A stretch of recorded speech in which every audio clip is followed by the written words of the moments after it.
apenas están entrando, hay que tomar condición. Ustedes dicen cómo empezamos. Angélica Mercado, del Grupo Milenio. Adelante, Angélica.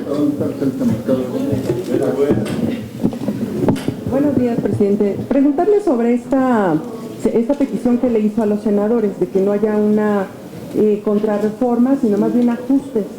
¿Ya tienen una propuesta de cómo querrían que se modifique la reforma fiscal sobre este tema? Y también si me regala un comentario sobre esta información que se publica hoy, según la cual 9 gobernadores estarían saliendo con irregularidades que no han acreditado o solventado ante la Auditoría Superior. Uno de ellos, el heredero Ángel Aguirre. Gracias. Pero en el primer caso, el Consejo Nacional del PRD aprobó crear una comisión especial de economistas que en los próximos días se integrará para que junto con los grupos parlamentarios en el Senado y en la Cámara de Diputados elaboren una propuesta integral en materia hacendaria. México vive una gran turbulencia financiera y el mundo también, por cierto. México necesita encontrar su ruta y su rumbo, y los senadores y senadoras y diputadas del PRD van a ser muy sensibles en escuchar a la población, en escuchar a los contribuyentes, en escuchar a la clase media, en escuchar a los pequeños contribuyentes sobre todo. Queremos ser un partido con sus bancadas parlamentarias en donde nosotros representemos el interés de la mayoría de la población, y en materia hacendaria vamos a estudiar con todo detenimiento los impactos de la reforma hacendaria, qué sectores han sido afectados fundamentalmente, y desde luego el PRD estamos listos para iniciar una revisión en el Senado y en la Cámara de Diputados en materia de ingresos y en materia de Hacienda. Aún no, vamos a entrar en materia apenas. Segundo, me enteré también hoy por la mañana de primer reporte de la Auditoría Superior de la Federación que señala 9 gobiernos con irregularidades, faltantes, falta de comprobación, y sé que están en proceso de subsanación. Les han dicho, aclara esto, no es todavía un dictamen definitivo, pero los 9 gobiernos con sus gobernadores al frente están en la obligación de subsanar, aclarar, transparentar perfectamente el gasto federal en sus entidades. El PRD va a plantear como una demanda que la auditoría siga caminando en sus funciones para que esté perfectamente clara las cuentas de los gobernadores salientes. Señor Víctor Payén, de Rojo de México, le hace una pregunta. Víctor. Buenas tardes, presidente. Buenas tardes. 2 cuestiones. La primera, haría un llamado a los gobernadores de su partido a que, en consonancia con el jefe de gobierno, no aumentaran impuestos en 2016 para favorecer a los que menos tienen. Y 2, en este proceso de transformación y renovación de la dirigencia de su partido, que se verá en septiembre próximo, ¿es necesario que su corriente Nueva Izquierda se haga a un lado para que ese proceso se pueda dar con otros actores que no pertenezcan a su corriente política? A ver, en la primera pregunta, cada estado tiene particularidades. Cada estado tiene retos financieros de presupuesto, de ingresos y de gasto. Y a veces lo que se piensa en campaña, cuando se va a tomar posesión, empieza a verse de diferente manera. Te pongo un ejemplo: el gobernador electo de Nuevo León en campaña prometió eliminar la tenencia vehicular, y ahora que le entregaron las cuentas en el equipo de transición se dio cuenta de que el hueco financiero al eliminar la tenencia es de tal proporción que no tiene nada con qué sustituirlo. Ya está empezó a decir, bueno, yo creo que eso lo revisaremos en el segundo o tercer año, ¿no? Es decir, allá hay ya realidades financieras que no es tabla rasa en todo el país. Cada estado es un mundo, es una realidad. Le corresponde a los gobernadores con sus congresos locales evaluar los ingresos, los egresos, los compromisos, con una característica más. Todo hace prever una disminución de transferencias federales a los estados. ¿Por qué razón? Porque viene una disminución del gasto federal. Y por lo tanto, los estados van a tener que ajustar su gasto a la baja. Y en ese sentido tienen que revisar estrictamente su hacienda local.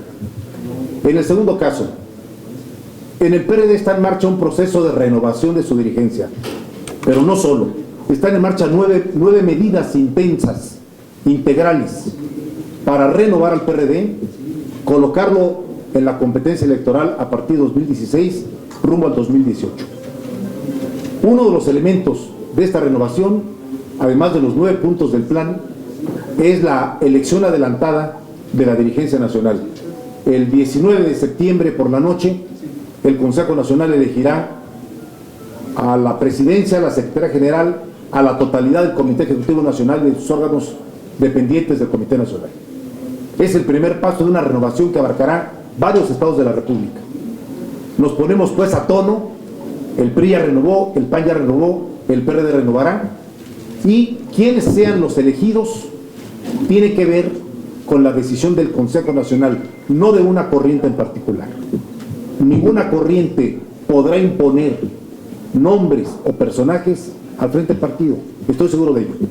Y a mí me va a tocar conducir hasta el último momento este proceso plural, respetuoso, en donde la elección de los dirigentes sea un mensaje que, junto con el comportamiento político de los senadores y senadoras, de diputadas y de diputados, va a colocar al PRD, como lo dije hace unos minutos, anclado claramente en una oposición de izquierda, enérgico, pidiéndole cuentas al gobierno, señalando lo que el gobierno está haciendo mal, al mismo tiempo que elabora propuestas alternativas, propuestas para que a México le vaya bien. A México no le ha ido bien en los últimos 3 años. No le ha ido bien. Y al gobierno hay que empezar a pedirle resultados, porque si no los da, es preferible que vaya haciendo maletas en el 18 para que venga otra fuerza política y otros personajes a conducir el país. Claudia. Gracias, presidente. Para consultarle su opinión sobre esta información que se da a conocer el día de hoy, en el sentido de que hay legisladores del PRD que, cobrando como legisladores, siguen cobrando un sueldo como maestros en función de que son comisionados por el sindicato. Son docentes, digamos, de profesión, son legisladores del PRD. Rosendo Serrano, Toledo, y Roberto López Rosado en Oaxaca. Cobran su salario de diputados y también cobran como comisionados por ser docentes. Ambos legisladores están obligados a aclarar su situación. Es inaceptable que un legislador que tiene un salario en el Poder Legislativo al mismo tiempo cobre en el Poder Ejecutivo. Es inaceptable y tiene que esclarecerse perfectamente. Los servidores públicos, maestros, médicos, enfermeras, trabajadores de empresas del gobierno, cuando asumen el cargo de legislador, normalmente solicitan una licencia sin goce de sueldo, porque no pueden acumular 2 salarios. Y si esto ha ocurrido, tienen que esclarecerlo. Y si han recibido salarios indebidos, tienen que regresarlos. Viendo a futuro, en el arranque de la siguiente legislatura, si este es el caso, ¿el PRD vigilará que no estén dobleteando? Sí. A propósito de este caso que se está dando a conocer y dependiendo de cómo se esclarezca, deberá establecer la Comisión de Ética del partido una normatividad para que los legisladores en funciones, tanto los que están en la segunda legislatura del Senado como los que van a entrar a la legislatura de la Cámara de Diputados, se garantice que su único ingreso es el que el Poder Legislativo les da. Por ejemplo, en el PRD tenemos una política. Los legisladores que son miembros del Comité Nacional no cobran salario en el Comité Nacional, ni viáticos, porque son legisladores y por lo tanto no pueden acumular un doble ingreso. Esa es una política en el PRD, debe aplicarse al conjunto de los legisladores. Y por otro lado, presidente, preguntarle, ¿se dio a conocer un borrador de lo que planea el gobierno federal recortar en el rubro educativo a la UNAM, al Politécnico y a otras universidades del país? ¿Qué postura tendrá el PRD frente al proyecto de presupuesto de egresos 2016? Si efectivamente se plantea recortar a estas instituciones educativas de... No conozco el borrador y yo no me atendría a ninguna filtración. Preferiría esperar el 8 de septiembre cuando el gobierno presente sus criterios de política económica y luego el proyecto de ingresos y el proyecto de egresos. Lo que puedo adelantar, y aquí está el senador Amayans de Tabasco, es que en el PRD hemos sido los primeros defensores de la educación pública. Lo acredita el que cada año los senadores y los diputados del PRD luchan en las 2 cámaras para garantizar que a la UNAM, al Politécnico, a las universidades públicas, se les asignen los recursos que requieren para seguir dando una educación de calidad para los mexicanos que entran en estas instituciones. Nosotros no somos partidarios de la política del tijeretazo parejo. No. Si va a haber menos ingresos, si hay que recortar gastos, hay que establecerlo en gasto superfluo, en gasto secundario, en gasto corriente, en instituciones que tienen que compactarse, reorientar el gasto del gobierno, pero no en gasto de inversión, no en gasto de salud, no en gasto de educación, no en gasto de campo. Por cierto, en el campo sí somos partidarios de una modificación al sistema de subsidios. Hoy se está subsidiando a productores de hasta 100 hectáreas. Me parece que si hay menos recursos hay que focalizarlos con productores más pequeños, que sean los que reciban el subsidio y el apoyo para que el dinero rinda bien.